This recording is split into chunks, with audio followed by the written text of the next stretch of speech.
Morning, everyone. Morning. Today we're going to give you some tips on how to plan for a big trip, so stay tuned.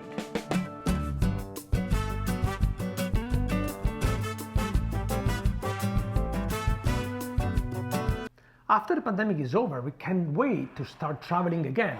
Today we want to give you our tips on how to book a big trip and make the best out of it.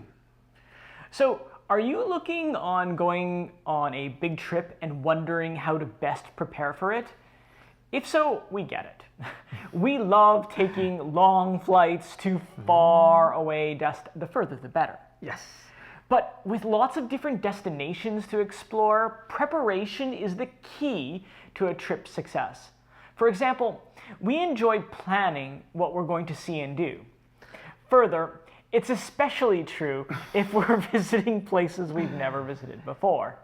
Well, if you liked this kind of video, now is a great time to hit the subscribe button so you'll never miss a video. Oh, that's a great idea. I know. So here's how we get prepared for a big trip, so we're sure not to miss anything.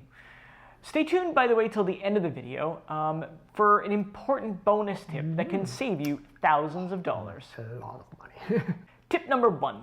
Learn your itinerary. I actually leave it up to this one, but look, this tip is especially important if you're going on a trip with several stops, like in Europe. Absolutely. We like to memorize our itinerary. We like to know which day we're going to be in a particular city or a place, and then we want to know about how long we're going to be there and what times we're going to arrive and depart. And that way, we'll know how much time we'll have in each destination and what to prioritize. Absolutely. And this leads us to tip number 2, buy the decade guides. For each destination, I buy a guide. This is something that is more that I do than Rick does. I buy this guide and I read them back to back.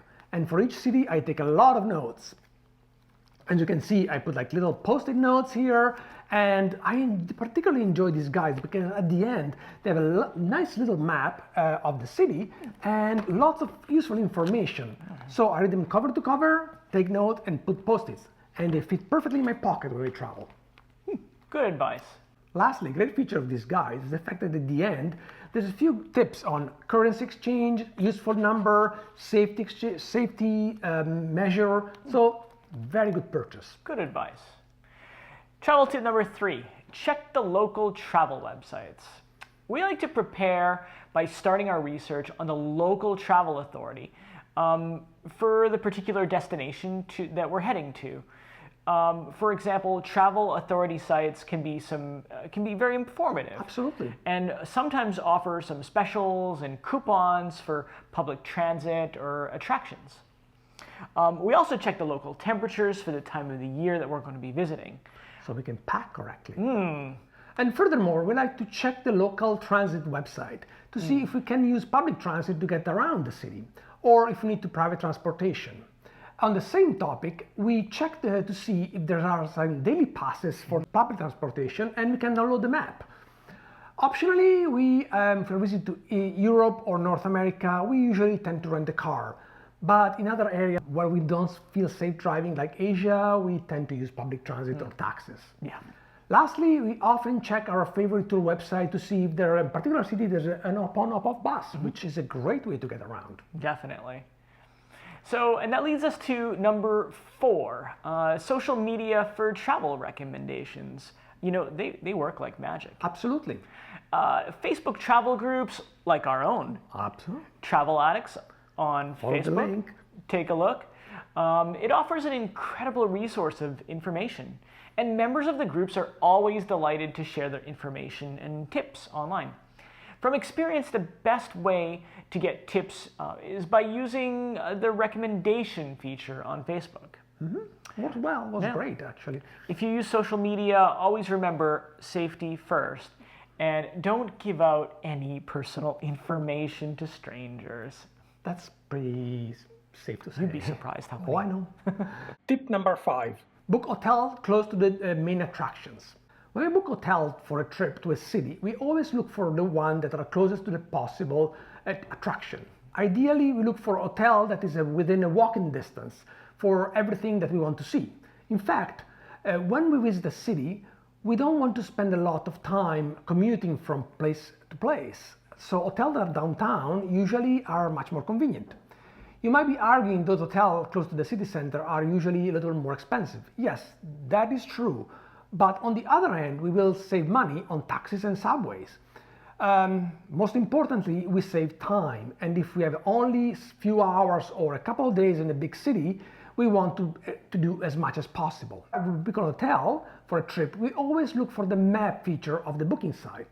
If we cannot find an hotel that is close by to the attraction, we try to find one that is close to a main subway station. That way we can always optimize our time. Yeah, that's great advice. And for number 6, use TripAdvisor or Google for reviews. You know, food is such a crucial part of learning about a new culture. And for this reason, we think it's essential to try local food so that you can eat like the locals.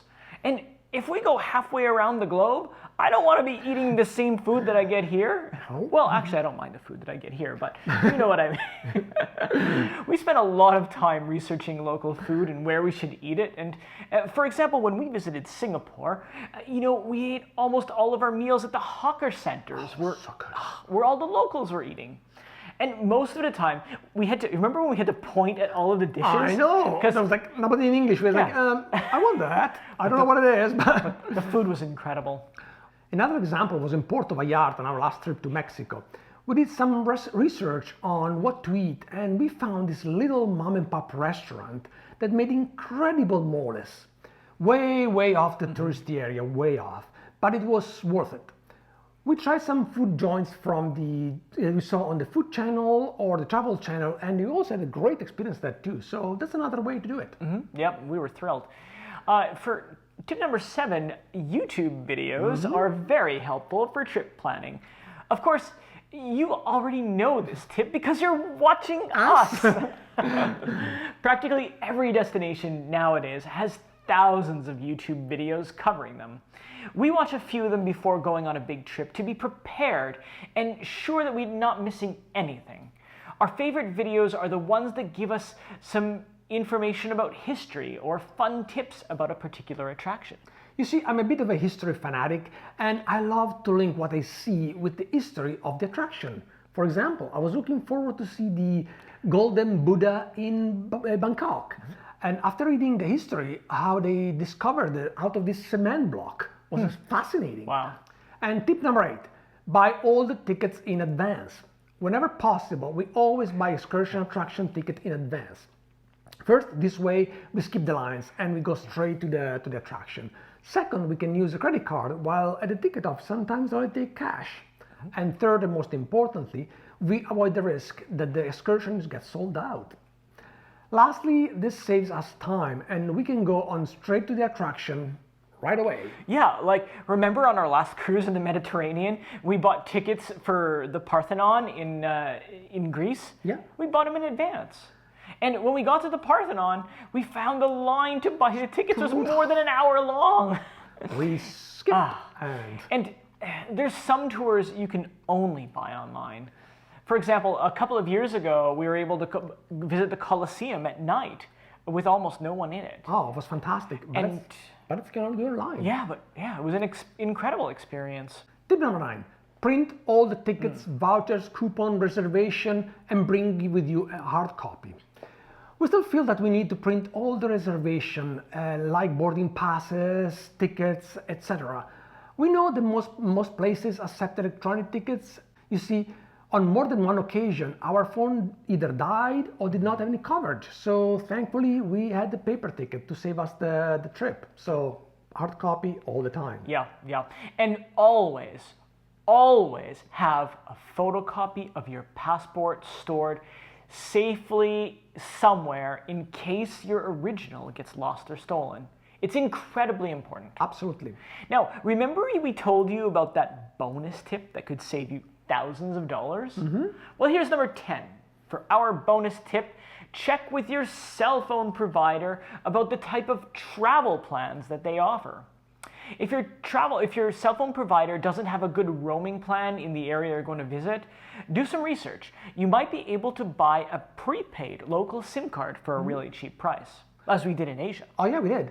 Also, you can find some companies that offer travel plans that have a good amount of data and voice that you can always buy, and they're very affordable.